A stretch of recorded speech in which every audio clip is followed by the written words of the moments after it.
నిన్నటి రోజున రాష్ట్ర ప్రజల మొత్తానికి దేవాలయంగా కొలవబడే శాసనసభలో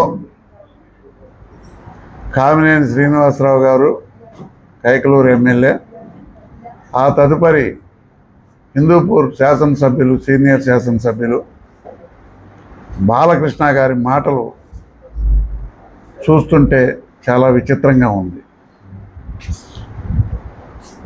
బీజేపీకి చెందిన కైకలూరు శాసనసభ్యులు జగన్మోహన్ రెడ్డిని కించపరుస్తూ మాట్లాడటం, సినిమా వ్యవహారాల గురించి ప్రస్తావించటం,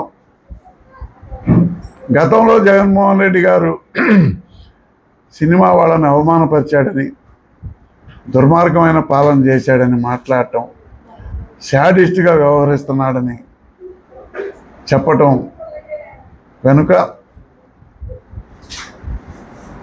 బీజేపీ నాయకులు ఉన్నారా, లేకపోతే చంద్రబాబు నాయుడు ఆయన చేత అనిపించాడా అనేది ప్రజలందరికీ అర్థమవుతుంది.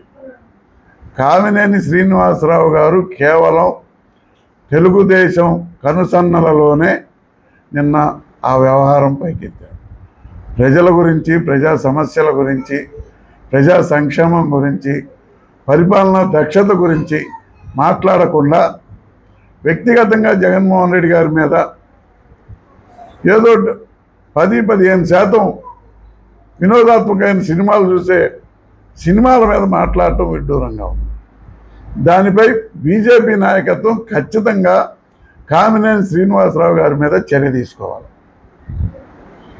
ఇక రెండో విషయానికి వస్తే, జనరల్గా శాసనసభలో ఒక చర్చ జరిగినప్పుడు సంబంధిత శాఖ మార్చిలో లేకపోతే ముఖ్యమంత్రి గారు సమాధానం ఇవ్వాలి. కామినేని శ్రీనివాసరావు గారు మాట్లాడింది జగన్మోహన్ రెడ్డి గారి గురించి, సినిమా రంగం గురించి మాట్లాడారు. దానికి సినిమాటోగ్రఫీ మంత్రి అయినటువంటి కందులు దుర్గేష్ గారు సమాధానం చెప్పాలి, లేదా ముఖ్యమంత్రి గారు సమాధానం చెప్పాలి సభా ప్రాతినిధ్యం ప్రకారం. కానీ బాలకృష్ణ గారు రావటం, ఆయన మాట్లాడటం తీరు చూస్తుంటే, మనం ఆయన హావభావాలు కూడా చూస్తుంటే, ఆయన ఒక పక్క నుంచి అసెంబ్లీని బారనుకుంటున్నాడేమో నాకైతే అర్థం కాలేదు.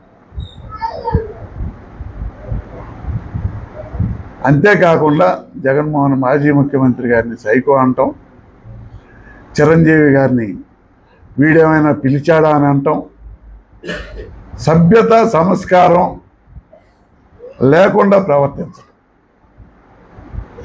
అసెంబ్లీని, స్పీకర్ని గౌరవించకుండా 2 చేతులు జేబుల్లో పెట్టుకొని,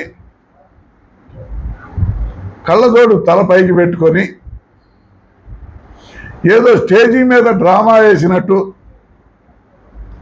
మాట్లాడటం చూస్తుంటే, 3 సార్లు గెలిచిన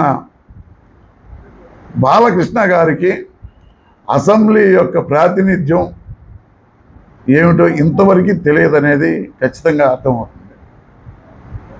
అసెంబ్లీలో ఎలా మాట్లాడాలి, అసెంబ్లీలో ఏ సమస్యల గురించి మాట్లాడాలి, అసెంబ్లీలో మాట్లాడే ప్రతి విషయం ప్రజలు గమనిస్తున్నారు. ప్రజా సంక్షేమం, ప్రజల బాధ్యత, రాష్ట్ర అభివృద్ధి, వీటిపైన మాట్లాడాలి.